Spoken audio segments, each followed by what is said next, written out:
Well, there are a couple of points that I would make in answer to your question. First, George Bush inherited a recession just like President Obama inherited a recession. And we have this time the bursting of the subprime mortgage debt problem, but back in 2000 and 2001, we had a bursting of the tech bubble, where the stock market lost several $1 trillion of net worth. But the recession didn't turn out to be nowhere near as severe, but what all recessions do is increase the deficit, the federal government deficit. That's because there's a very strong tendency for the revenue growth to slow and the expenditure growth to increase in recession. So George Bush did enter office with a surplus, but one fact is that the recession tends to reverse that. And he passed a tax cut as part of his macroeconomic stabilization policies. And over time, the unemployment rate did get down to a low of about 4.5%. The other factor was that 9/11, there was substantial expenditures associated with 9/11 and Homeland Security spending. Those acted to increase the deficit.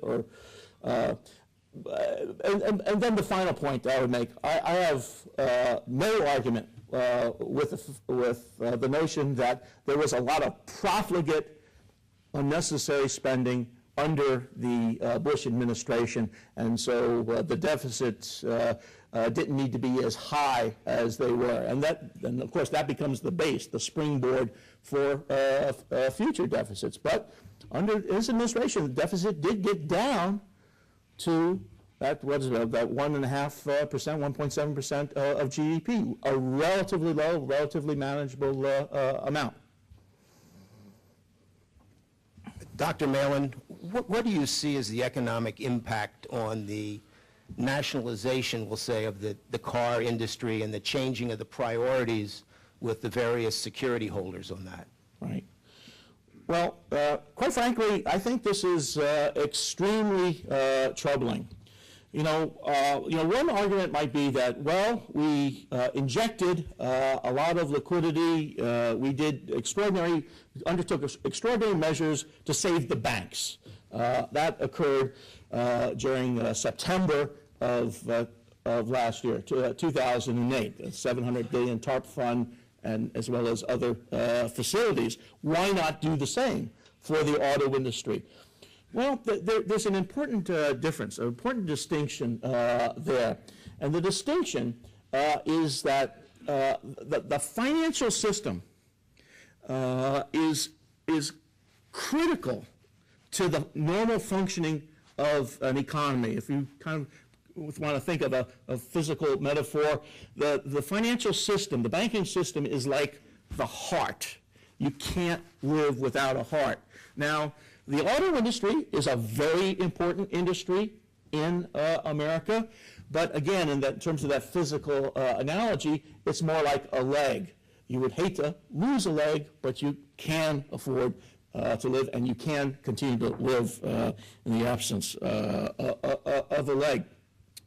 Additionally I find extremely troubling, disturbing, is the kind of resolution of this bankruptcy, or the way that it appears to be going, in the sense that we have a long-standing bankruptcy tradition of who's senior and who's junior, and even in this town, we've seen that play out with the resolution of LTV Steel's bankruptcy, but an entirely different path was taken apparently with Chrysler and GM. These are still yet to be fully resolved, but it looks like the way that they're going. Junior interests, such as labor's unsecured promises made to labor in terms of pension and health care, were put ahead of the senior interests of bondholders. goes totally against tradition. I'm not a lawyer, but it seems my understanding of tradition. And why this is troubling, while this may resolve the current situation, and I do believe GM is probably going to restart production in August, and Chrysler will probably come back soon, and so we'll get those car companies back into production. But the problem that it creates is the precedent for the future. If you are an investor and investing in bonds, well, what does a bond mean? We've changed what the meaning of what a bond is in terms of senior interests, junior interests, subordinated interests.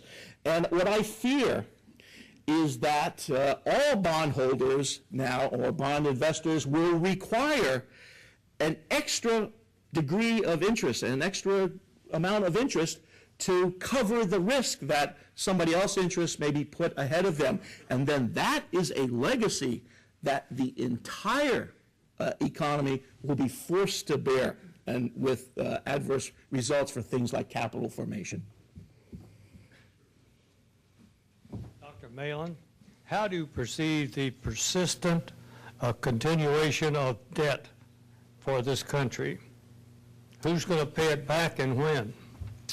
Well, this is the problem that I have opened the door on, and right now we have a national debt, or federal government debt, on the order of about $12 trillion, and I'm worried today about how to finance just this year's addition to that debt. This $1.8 trillion. The deficit is the addition to the national debt. And I'm worried about just financing that. But the point is extremely well taken. If you look not just at the current national debt, which is increasing at a fairly prodigious rate, and then you think about what about all the promises that we have made. We've made promises for Social Security. We've made promises for Medicare.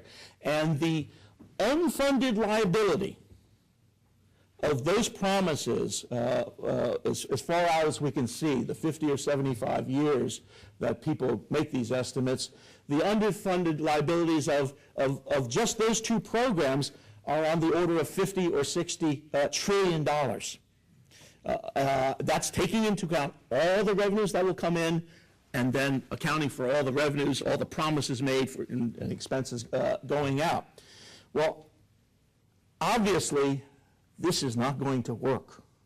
That we will reach a point, and we will undoubtedly there will be some crisis in the future where we reach the tipping point where we are going to have to make changes in those programs. By the way, this was hit, in terms of the Social Security Administration, this was hit somewhere around 1981 and 1982, where the Social Security Fund, the reserves ran out.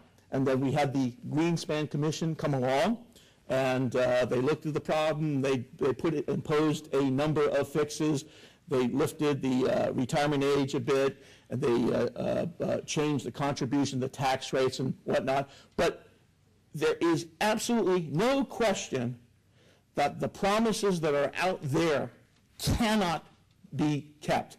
And so what will happen is what happens in a bankruptcy court. The creditors come in, and then the debtors say, well, we can only afford this much, and somehow we're going to have to apportion what we do have to the creditors, the beneficiaries of the system. But that clearly is coming at some point down the road. In view, this is a two-part question. In view of the recent credit crisis, the first part is, what do you feel should be done in the way of government regulation? The second part is, what do you think will be done in the way of regulation? Well,